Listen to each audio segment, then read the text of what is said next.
Hi guys, ये blog Durgashtami का है। थोड़ा देर से आ रहा है बट प्लीज जरूर देखिएगा और पूरा देखिएगा। आखिर क्यों कुल देवी की पूजा मैंने पहले कभी नहीं किया, शायद मुझे कभी सिखाया ही नहीं गया। मेरी शादी को 21 साल हो गए हैं और लाइफ में पहली बार मैं अपनी कुल देवी की पूजा के लिए अपने गाँव वाले घर जा रही हूँ। मेरे पिछले ब्लॉग में गाँव वाले घर में छोटी नंद की शादी में मैं आपको घर का इंट्रोड्यूस करवा चुकी हूँ। अभी मैं वहीं जा रही हूँ, लेकिन इस बार हमें और भी जल्दी ट्रेन पकड़ना था क्योंकि कुलदेवी की पूजा है तो सुबह से घर पहुंचना जरूरी है और अष्टमी है तो अपने इस घर में भी दिया जलाना जरूरी है। वैसे भी मेरा मानना है कि कभी भी भगवान को बिना प्रणाम किए घर से जाना नहीं चाहिए और अगर आप सुबह कितनी भी जल्दी निकल रहे हो, नहा के जा सकते हैं, दिया लगा के जा सकते हैं, तो ये जरूर करना चाहिए और भगवान जी से हमेशा प्रार्थना करना चाहिए कि वो सब कुछ संभाल ले। इतनी जल्दी सब काम करने के बाद भी घर से निकलते निकलते थोड़ी देर हो ही गई थी। डर लग रहा था कहीं ट्रेन न छूट जाए, पर भगवान जी ने तो सब कुछ संभालना ही था। तो बस ट्रेन छूटने के 3 मिनट पहले हम स्टेशन पे पहुंच गए थे, वो भी दौड़ते भागते, और फाइनली हमें ट्रेन मिल गई थी। कुल मिला के सुबह का सूरज हमने ट्रेन पे बैठकर ही देखा। वैसे क्या आपने कभी रियलाइज किया है कि अक्सर ऐसा होता है, जब भी हम टाइम पे स्टेशन पहुंचेंगे ट्रेन देर से आती है, और जब भी थोड़ा सा देर हो जाओ ट्रेन बिल्कुल टाइम पे आएगी, है ना? वैसे इस वक्त ट्रेन मिल गई थी, इससे अच्छी बात कोई भी नहीं थी। तो हम पहुंच गए अपने गाँव वाले घर और जाते ही मैंने संभाल लिए अपने काम।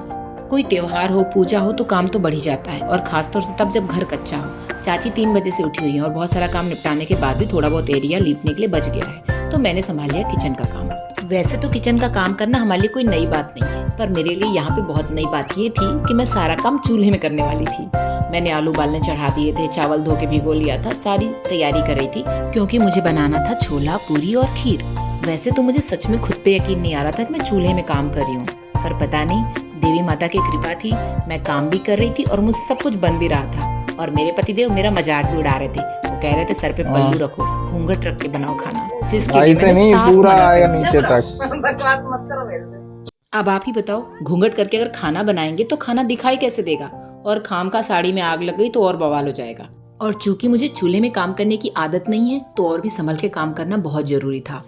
यहाँ पे मैं काट रही हूँ टमाटर छोले के लिए। चूंकि चाची जी बाहर का काम निपटा रही थी और किचन का बहुत सारा काम मुझे ही करना था और चूल्हा एक ही था, तो मैं फटाफट अपना काम निपटाने में लग गई और साथ साथ हमारी बातचीत भी हो रही थी। वैसे मैं जानती हूँ मुझे बहुत कुछ नहीं पता है, जैसे कि मुझे ये भी नहीं पता था, बेशक मेरी शादी के 21 साल हो गए, लेकिन मुझे ये भी नहीं पता था कि कुल देवी की पूजा का खाना बेटियां नहीं बनाती हैं और ना ही बेटियां पूजा में शामिल होती हैं। यहाँ तक कि बेटियां पूजा की लौ भी नहीं देखती हैं। कमाल की बात है ना, जिस घर में जीवन भर बहू को पराया कहा जाता है, वहाँ पे एक्चुअली बहू का ही अस्तित्व होता है बेटियों से ज्यादा। कई बार ना जो लड़कियां शादी करके आती हैं वो अपने ससुराल को अपना मानती हैं, मगर ससुराल वाले उन्हें अपना नहीं मानते। और कई बार जो लड़कियां शादी करके आती हैं वो अपने ससुराल को अपना नहीं मानती, सोचती हैं मायका ही उनका सब कुछ है। लेकिन शास्त्रों के अनुसार एक लड़की की शादी के बाद उसका कुल, गोत्र, परिवार सब बदल जाता है और वो अपने ससुराल के नाम से जानी जाती है। वो कितना भी ससुराल छोड़ के मायके में रह ले, जब उसकी मृत्यु भी होती है तो भी कहा जाता है वो ससुराल वालों के हाथों ही तरेगी।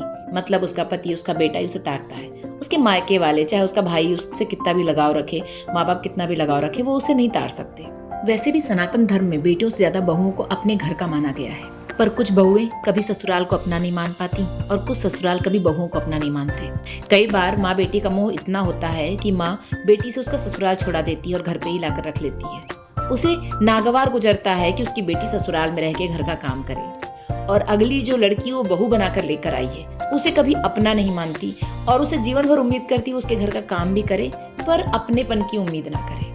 कितने आश्चर्य की बात है ना। व्यवस्थाएं सब लोग गिना देते हैं, लेकिन उस पर अमल करना हर कोई भूल जाता है। तो यह मैं कहना चाहूंगी कि हर सास को, हर बहू को इस बात को समझना चाहिए कि जिस घर में वो ब्याह कर आई है ना, उसी घर से वो तरेगी। वो घर उसका अपना है, उस घर का कुल गोत्र उसका अपना है, बेटियों का नहीं। तो क्यों ना सास बहू मिलकर रहें। और हमेशा सिर्फ सासों को ही नहीं, कई बार घर की बेटियों को भी सास बहू का अच्छे से रहना पसंद नहीं आता, वो उस घर में फूट डालती हैं। तो क्यों ना वो लड़कियां भी इस बात को समझें कि वो उस घर की बेटियां हैं। अगर जरूरत पड़े तो उस घर के तार को जोड़ें, ना कि घर में विस्फोट करवाएं। घर में आपसी संबंधों को मधुर करें ताकि उनका मायका बना रहे। जो बेटियां मायके में अपनी भाभी और अपनी माँ के बीच में फूट डालती हैं, वो जीवन भर के लिए अपना मायका खोती हैं, क्योंकि माता पिता के बाद मायका भाई भाभी ही होते हैं। काश ये बात हर लड़की समझ पाती। बहू बनकर वो अपने ससुराल की जिम्मेदारियां निभाती, सबसे प्यार और अपनापन रखती, और बेटी होकर वो अपनी भाभी, अपनी मम्मी के लिए वैसा ही व्यवहार चाहती जैसा अपने लिए ससुराल में चाहती है, तो बात ही कुछ और होती।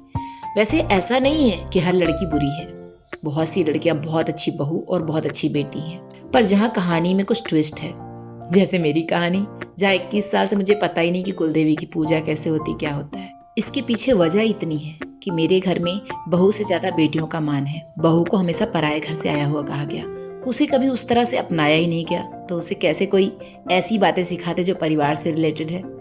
कमाल है ना। मैं कभी अपने ससुराल की अपनी मानी ही नहीं गई। खैर, ये सब किस्मत की बातें होती हैं। हर बहू को ससुराल में प्यार नसीब हो जरूरी नहीं होता। हमें अपने हिस्से का काम करते रहना चाहिए और जहाँ जैसा हो सके उतना मैनेज कर लेना चाहिए।